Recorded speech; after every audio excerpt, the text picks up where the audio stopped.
अस्सलाम वालेकुम या अली मदद। आप देख रहे हैं हमारा YouTube channel Hussain live and heart में। हम इस अल्लामा साहब की दिलहर आना गुफ्तगू को सलाम करते हैं।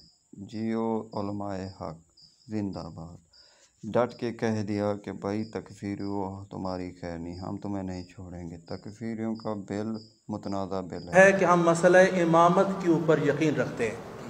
बाद अज़ पैगंबर सल्लल्लाहु अलैहि वसल्लम हम ये कहते हैं कि इस उम्मत की हुक्मरानी का हक मिन अल्लाह है, वो अहले बैत अलैहिस्सलाम के सामने है। जो अहले बैत के सामने आए हम उसको कबूल करने के लिए, इहानत करने के लिए आमादा नहीं है, लेकिन हमें यह मजबूर किया जा रहा है कि जो उनके कौल के मुताबिक, जो उनकी तारीफ के मुताबिक असहाबी है उसके साथ भी रज़ी अल्लाह लगाओ। हमारे नज़दीक अमीर मुआविया अमीरुल मोमिनीन के सामने उसने जंग की है, हम उसके लिए रज़ी अल्लाह लिखने के लिए तैयार नहीं है। हमें मजबूर किया जा रहा है उसके साथ भी रज़ी अल्लाह लिखो। हम क्यों लिखें? हमारी कुतुब में भी नहीं लिखा जाता, हमें मजबूर किया जा रहा है उसके साथ भी लिखो। हमें कहा जा रहा है कि यजीद के मुतल्लिक और दूसरी चीज़ों के मुतल्लिक भी यही चीज़ों का इजहार किया जाए। ये हमारे बुनियादी मोतक़दात मसले इमामत के बरखिलाफ है। जो सकीफ़े बनी साइदा में बाद अज़ पैगंबर जमा हुए, हम उनकी इहानत नहीं करते, लेकिन उसको गैर कानूनी फेल शुमार करते हैं। हम ये कहते हैं हमारा बुनियादी एतिकाद ही इधर से शुरू होता है, बाकी सब फुरूई इख्तिलाफ है।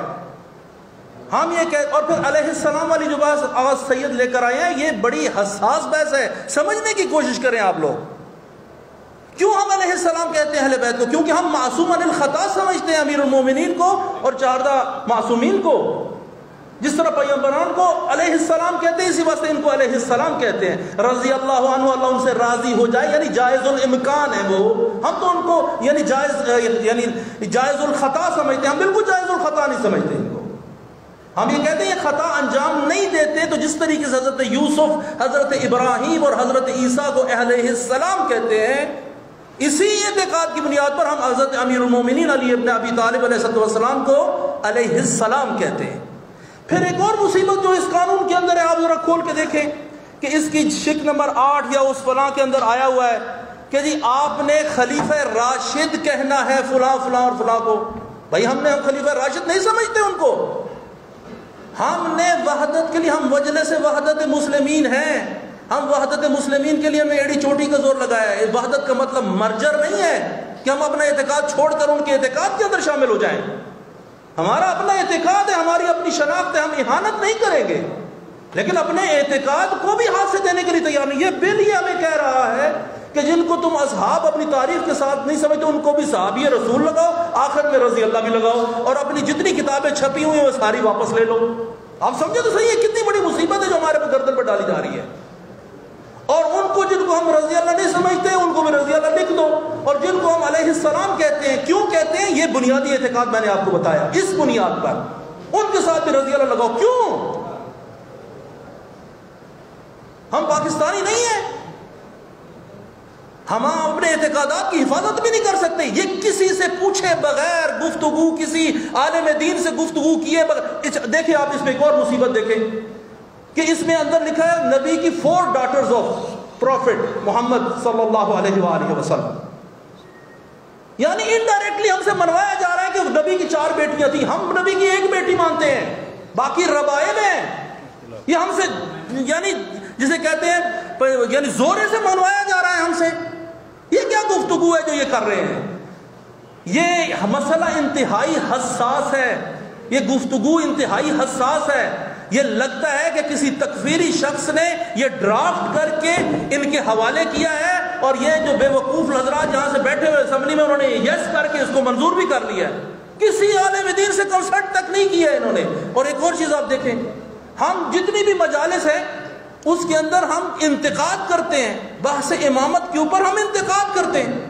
इसके अंदर ये लिखा हुआ है यहाँ पर, और ये शिक नंबर उसके अंदर लिखा है कि एनी मटेरियल प्रिंटेड और graphic that defames, criticises, brings into ridicule और डिसरिप्यूट फलां फलां, सारे सबके नाम लेकर आ रहे हैं, और फिर कहते हैं खुलफाए राशिदीन और फलां। और भाई हम गुफ्तगू करते हैं जंग जमल के ऊपर, ہم امیر المومنین کو حق پہ سمجھتے ہیں، جنگ صفین میں بھی اور جنگ جمل میں بھی. یہ ہمارے بنیادی عقائد ہے. اگر ایک بندہ اٹھ کے کہتا ہے جنگ جمل میں آپ نے جنگ جمل بیان کی ہے تو آپ نے ام المومنین حضرت عائشہ کے متعلق جو ہے آپ نے تو کرٹیسائز کر دیا ہے، آپ 5 سال کے لیے جیل گئے. آپ نے کوئی پیرامیٹرز ہی نہیں ہے. آپ اندازہ لگائیں، یہ ظلم سری ہے جو ہمارے متعلق کیا جا رہا ہے. یہ میں آپ کو بتا دوں، جس طرح آغا سید نے فرمایا، یہ سارے حضرات یہاں پر موجود ہیں.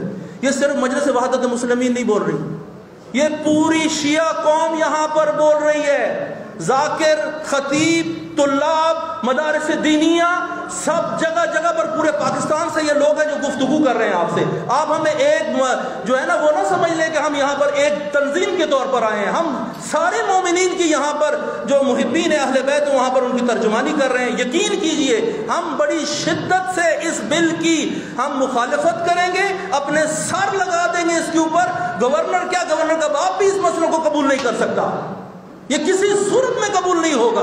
اور ہم اس کے لیے یہاں پر اسمبلی کے سامنے اور ایک ایک ادارہ بند کر کے دکھائیں گے. آپ، یہ میرے دل کی آواز ہے اور میں اس کو اپنے تہہ دل سے کہہ رہا ہوں، سب یہاں پر کھڑے ہو جائیں گے. کسی صورت یہ بل قبول نہیں ہو سکتا، نہیں ہو سکتا اور نہیں ہو سکتا. والسلام.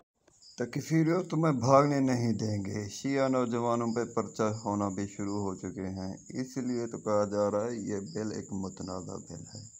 اس بل کو پاس نہیں ہونے دینا چاہیے اور ہم کبھی ہونے بھی نہیں دیں گے. اہل بیت ہیں، صحابہ ہیں، صحابہ کی عزت سارا پر، مگر یہ اس کی آڑ میں شیعوں کا قتل کیا جائے.